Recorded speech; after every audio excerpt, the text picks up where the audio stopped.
Strides Forward. Welcome back to Strides Forward, the podcast of stories about women and running, told one woman at a time. This is episode 2 of our inaugural season, and the theme of this season is experiences in and around the Comrades Marathon. I am Cherie Louise Turner, your host and producer. Comrades is the oldest and largest ultra-distance foot race in the world. It's a 90-kilometer or roughly 56-mile road race that takes place each year in South Africa. The race turns 100 years old in 2021, and over 27,000 runners are registered for the 2020 event. In this episode, we hear the story of a Comrades first-timer. Hi, so my name is Anjali Saraogi, and I live in India in a city called Kolkata. I started running in 2015 November, and I ran the Comrades in 2017 June. Before getting into Anjali's story, I want to make sure that there's no confusion about race terms. Because while this event is called the Comrades Marathon, it isn't a marathon in the way that most people use this term. In almost all cases, when someone is talking about a marathon, they mean a race that's 26.2 miles or 42.2 kilometers long. The Comrades Marathon is an exception in this regard. And one final note about terms, because you'll hear the term half marathon used in this episode, that is referring to an event that is 13.1 miles or 21.1 kilometers, exactly half a marathon. Okay, now back to it.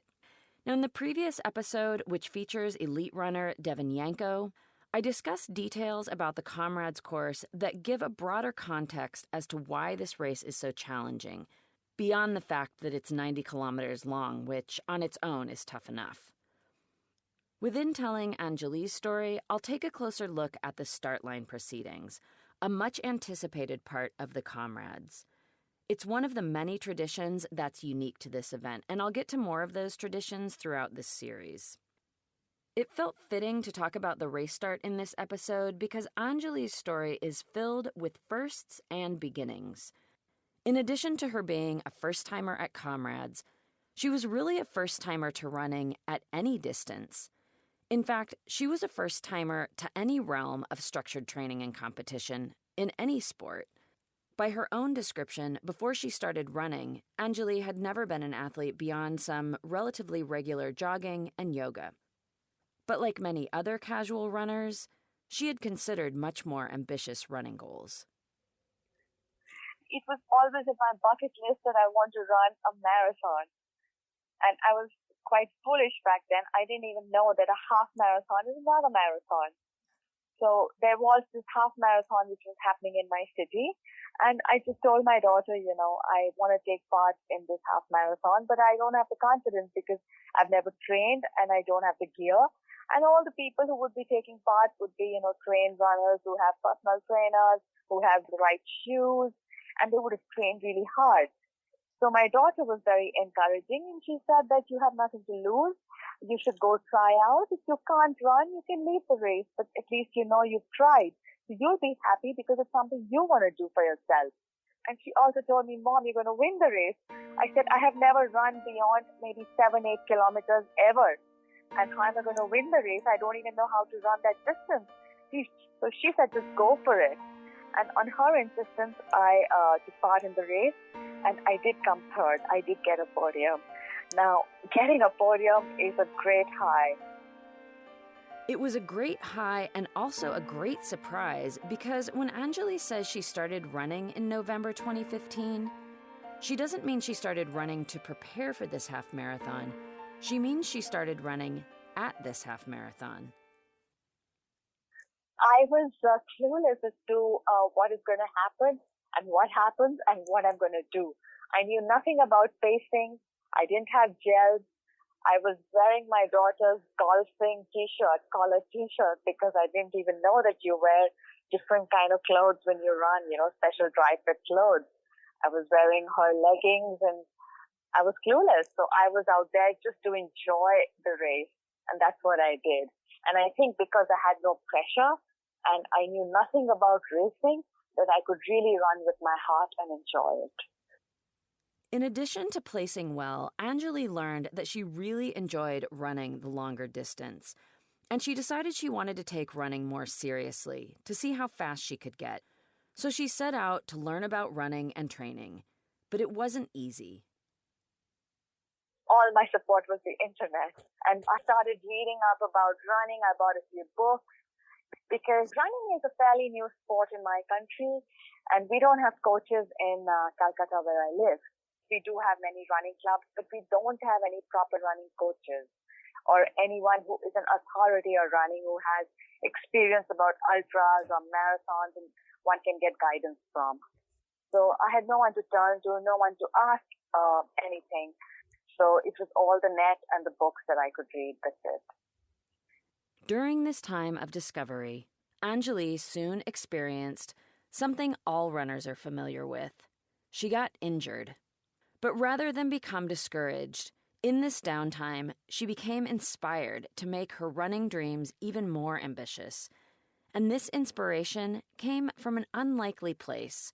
It was from the member of an online women's forum that didn't have any particular link to running at all. One of the ladies out there, her name is Manju Pachisia. She had attended a lecture given by Amit Sheikh on his book, Dare to Run. Dare to Run is a book which talks about various races, including the Comrades. And because she knew I was very passionate about running, and since I couldn't run because I was down with my injury, she presented me this book and she said, it's going to uplift you, you read it. And I just think it was something supernatural because I barely knew her. She was just another person in the forum. But when I did get the book and I read it, I was taken to another world because I never knew that races like this existed. And that is when I made up my mind that, I have to run this race someday. I had not even run a marathon then, but I knew that I would run the Comrades. So I wanted to run a marathon and then the Comrades. Now, to run Comrades, you actually have to run a marathon, sometime between the fall and spring before the race. And the Comrades, it usually takes place in June. When Anjali was qualifying, you had to run that marathon in under 5 hours. That time has now dropped to 4 hours, 50 minutes.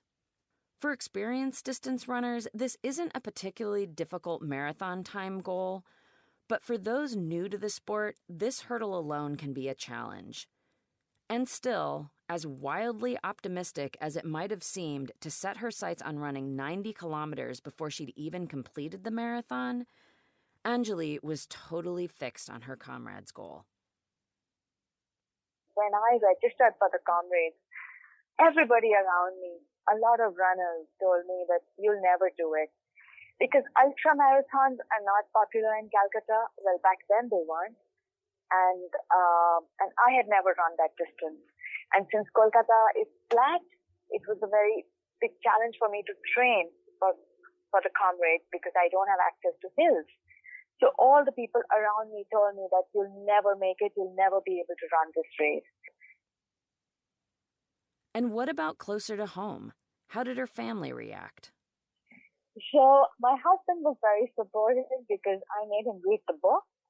But when I told my parents about it, my father was very upset, extremely upset. He thought I'd gone mad and he thought I would die because he never heard of somebody running 89 kilometers. The distance still scared him a lot. But I was so passionate about running and I was so insistent and I was working so hard that my entire family changed their opinion and views and became extremely supportive towards my running and supported me in my training.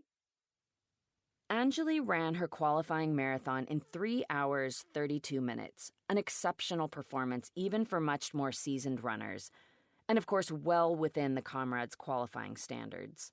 But an area that Anjali knew she'd need some help with at Comrades was pacing. It's really common, especially in these longer distance races, for runners, even experienced runners, to start too fast and end up paying for it later in the race. On the other hand, if you start out running too cautiously, you risk not reaching your time goal, and most runners at Comrades have a set goal time they're aiming for.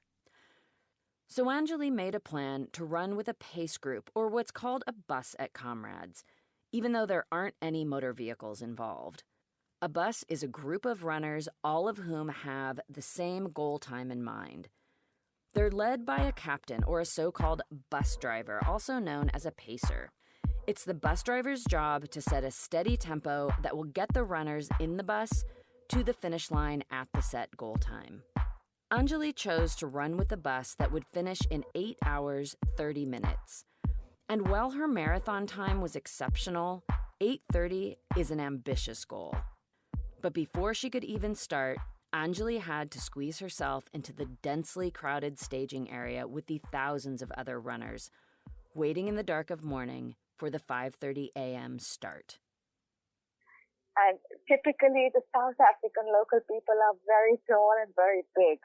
Now, I'm pretty small, and it was dark, so I was very scared of being squashed and trampled.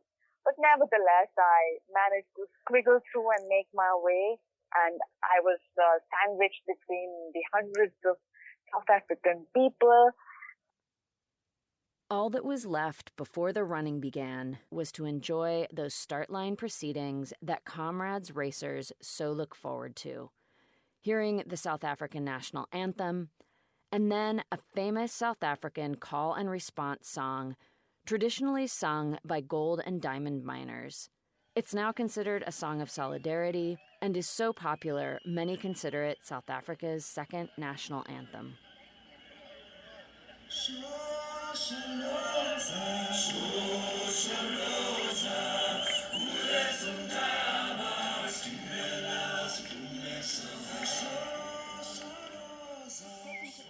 In itself is an achievement, but then there's everything that happens at the start line, the atmosphere there, 20,000 people all crammed together singing Shosholoza, singing our national anthem, and then hearing that Chariots of Fire. It's a really, really special time, and it's a very...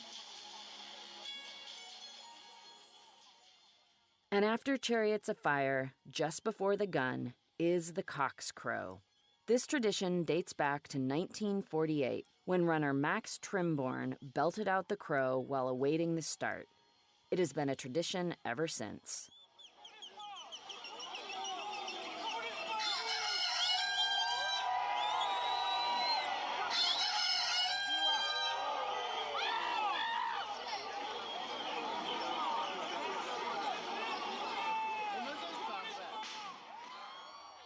And it just starts from there.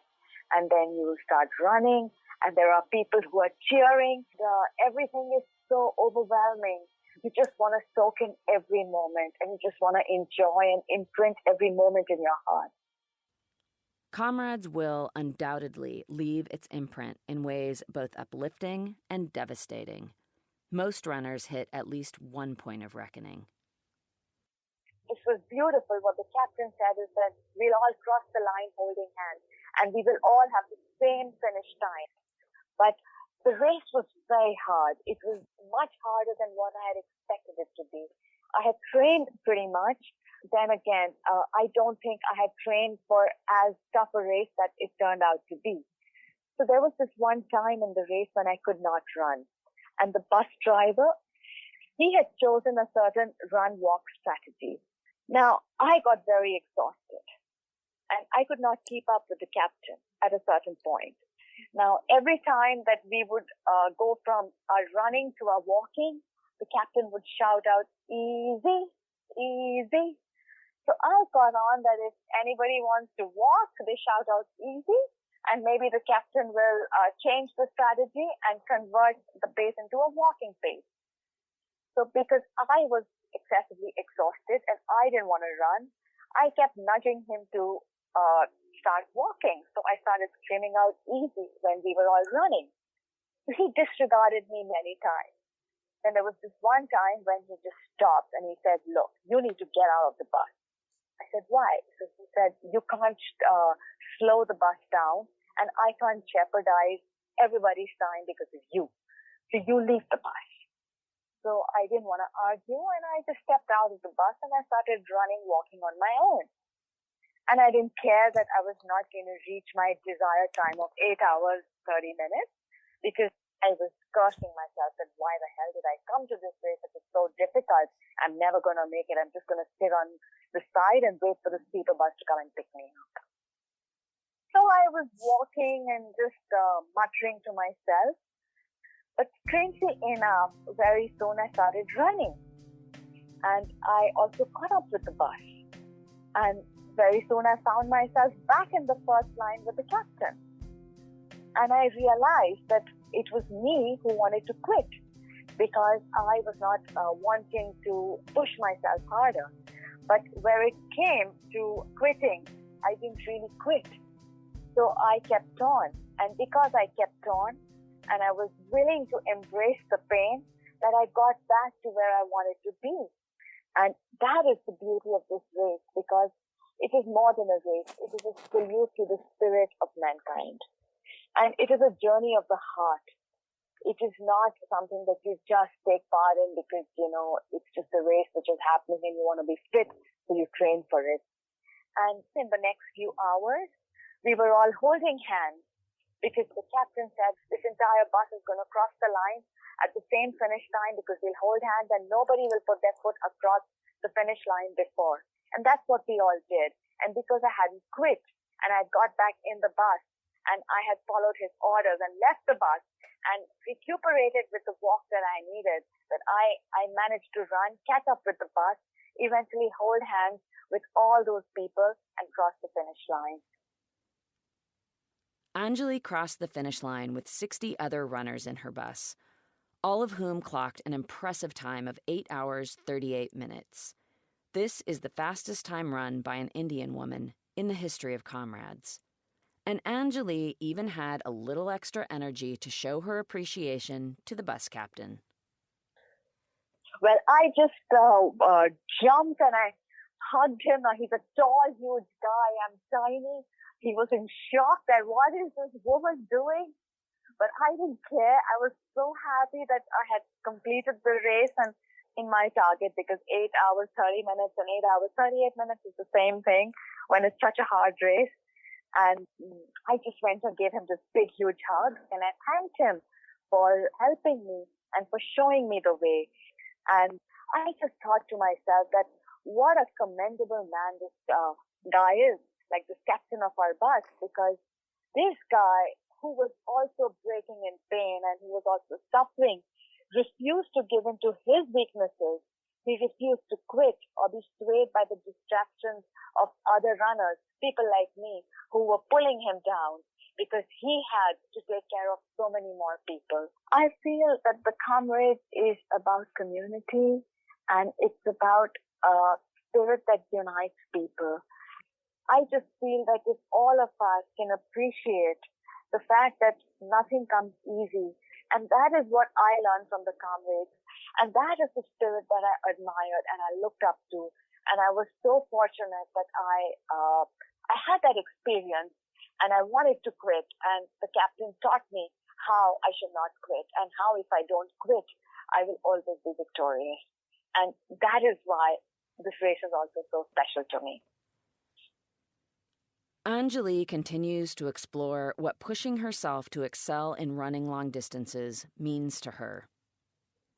The thing is, I enjoy it so much that I do suffer, but I enjoy the suffering. I don't know if that's a good thing, but I feel so good about myself because I feel stronger.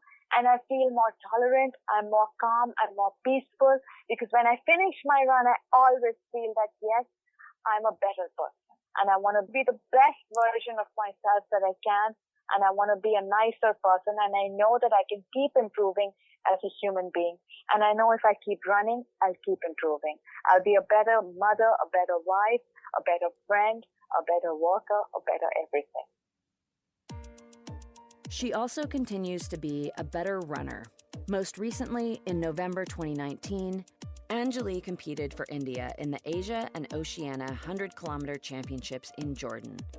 where she was the fourth-placed woman and, with a finishing time of 9 hours, 22 minutes, set an Indian national record for women in that distance. This concludes Anjali's story. You can learn more about this episode and about Strides Forward by visiting stridesforwardpodcast.com. I recommend several resources on the website that are related to women and running, and each episode after the story, like right now, I choose one of those resources to highlight. The recommended resource for this episode is the Fast Women newsletter, which comprehensively covers highlights of women's competitive distance running with a heavy U.S. focus. And in this context, distance means longer track events all the way through to the marathon, with a dose of some of the top news in ultra racing. This newsletter is thoughtful, smart, fair, and insightful, and is itself packed with resources every single week. There's also a Fast Women Facebook group where you'll find a great community of runners. I welcome you to please stay in touch. You can reach me through the website, and I'm also active on Twitter under the name Strides Forward. I welcome all feedback, questions, and community-building efforts and suggestions. Thank you to Anjali Saraogi for sharing her story. Getting in touch with Anjali was pure chance, and I am so thankful for her saying yes to an overseas interview with a total stranger. That's me, before I'd even completely formed the concept of Strides Forward. Her story continues to amaze me. Thank you to Cormac O'Regan for the original music and sound design. And thank you to April Mariner of Bonfire Collaborative for the logo and website design. You can find April at bonfirecollaborative.com. And absolutely thank you, the listener. I'm so thankful you're taking the time to go on this podcast journey. Please share and subscribe. I have many reasons for wanting to share these stories, and a big one is that women's approaches to sport aren't heard or explored enough. Let's work toward discovering more about how women navigate physical challenges and what strengths women bring to the world of sport. Until next time, this is Cherie, wishing you satisfying strides forward. Whoops, that strides forward.